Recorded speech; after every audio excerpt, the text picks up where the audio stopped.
ಹಾದಿಯಲ್ಲಿ ಹವ್ಯಾಸ ಹವ್ಯಾಸ ಇರಲೇಬೇಕು ರೀ. ಬಿಕಾಸ್ ನಮ್ಮ ಒಂದು ವಿಷಯ ನಾವು ಮಾಡ್ತಿದ್ದಾಗ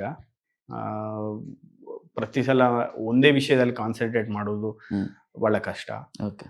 ನಂದು ಹಾಬೀಸ್ ಕ್ರಿಕೆಟ್ ಆಡ್ತಿದ್ದೆ, ಸ್ಪೋರ್ಟ್ಸ್ ಆಡ್ತಿದ್ದೆ, ಅಗೇನ್ ಮೂವೀಸ್ ನೋಡ್ತಿದ್ದೆ. ಹಾಬೀಸ್ ಇರಬೇಕು. ಅಗೇನ್ ಹಾಬೀಸ್ ನಿಮ್ಮ ಮೇನ್ ಇದರಿಂದ ಮೇನ್ ಟ್ರ್ಯಾಕ್ ಇಂದ ಸ್ವಲ್ಪ ರಿಲ್ಯಾಕ್ಸೇಷನ್ಸ್ಗೋಸ್ಕರ ಮಾತ್ರ ಇರಬೇಕು.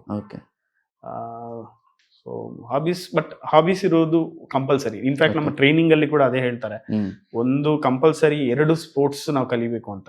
ನಮ್ಗೆ 6 ಸ್ಪೋರ್ಟ್ಸ್ ಇತ್ತು: hockey, hand ball, volleyball, basket ball ಮತ್ತೆ ಫುಟ್ಬಾಲ್. ಈ 5ರಲ್ಲಿ ಕಂಪಲ್ಸರಿ 2 ನೀವು ಕಲ್ತ್ಕೋಬೇಕು ಅಂತ ಉದ್ದೇಶ. ಸೊ ಕಂಪಲ್ಸರಿ ನಿಮ್ಗೆ ಸ್ಪೋರ್ಟ್ಸ್, ಎಸ್ಪೆಷಲಿ ಸ್ಪೋರ್ಟ್ಸ್ ಹಾಬೀಸ್ ಇಟ್ಕೊಂಡಿದ್ರೆ ತುಂಬಾ ರಿಲ್ಯಾಕ್ಸೇಷನ್ ಆಗುತ್ತೆ. ನಾನು ಆರಂಭದಲ್ಲಿ ಹೇಳಿದೆ ಯುವ IPS ಅಧಿಕಾರಿ ಅಂತ ಹೇಳಿ. ಹಾಗೆ ನೀವು ಮಧ್ಯದಲ್ಲಿ ಮಾತಾಡ್ತಾ ನನ್ನ ವೈಫಿಗೆ ಹೇಳ್ತಾ ಇದ್ದೆ ಅಂತ ಹೇಳಿ. ಯುವಕ ಅಂತಂದಾಗ ಏನೋ ಸಾಧನೆ ಮಾಡಬೇಕು ಅನ್ನೋ ಹಾದಿಯಲ್ಲಿದ್ದಾಗ ಈ ಪ್ರೀತಿ ಪ್ರೇಮ ಅನ್ನೋ ವಿಚಾರಗಳು ಕೂಡ ಬರುತ್ತೆ. ಈ ಸಾಧನೆ ಹಾದಿಯಲ್ಲಿ ಪ್ರೀತಿ ಪ್ರೇಮ ಅನ್ನೋದ್ರೆ ನೀವು ಯಾವ ರೀತಿಯಾಗಿ ಅದನ್ನ ಡಿಫೈನ್ ಮಾಡ್ತೀರಾ, ಜೊತೆಗೆ ನಿಮ್ಮ ವೈಯಕ್ತಿಕ ಜೀವನದ ಬಗ್ಗೆ? ನನ್ಗಂತೂ ಪಾಸಿಟಿವ್ ಆಗಿದೆ. ಯಾಕೆಂದ್ರೆ ನಾನು ಪ್ರಿಪರೇಷನ್ ಕಂತ ಮುಂಚೆನೆ ಮದುವೆ ಆಗಿದ್ದೀನಿ. ಅಥವಾ 12 ವರ್ಷ ಆಗಿದೆ ನಾವು ಮದುವೆ ಆಗಿ. ಸೊ ನಾನು ರ್ಯಾಂಕ್ ಬರೋ ಮುಂಚೆನೆ ನಾನು ಮದುವೆ ಆಗಿದೆ. ಸೊ ನನಗೆ ಪಾಸಿಟಿವ್ ಆಗಿದೆ.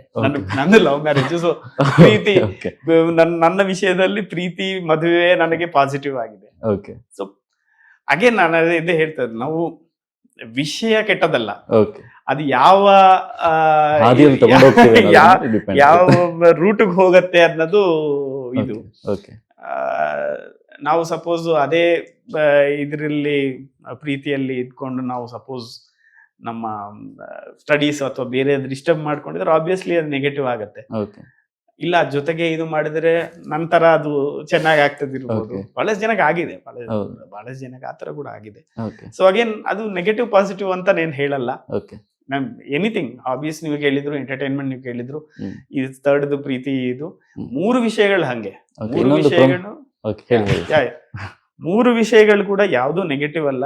ನಾವು ಯಾವ ಕೋಣದಿಂದ ಅದನ್ನ ನೋಡ್ತೀವಿ ಅನ್ನೋದು ಇಂಪಾರ್ಟೆಂಟ್, ಯಾವ ರೂಟ್ಗೆ ನಾವು ಅದನ್ನ ತಗೊಂಡು ಹೋಗ್ತದೆ ಅನ್ನೋದು ಇಂಪಾರ್ಟೆಂಟ್.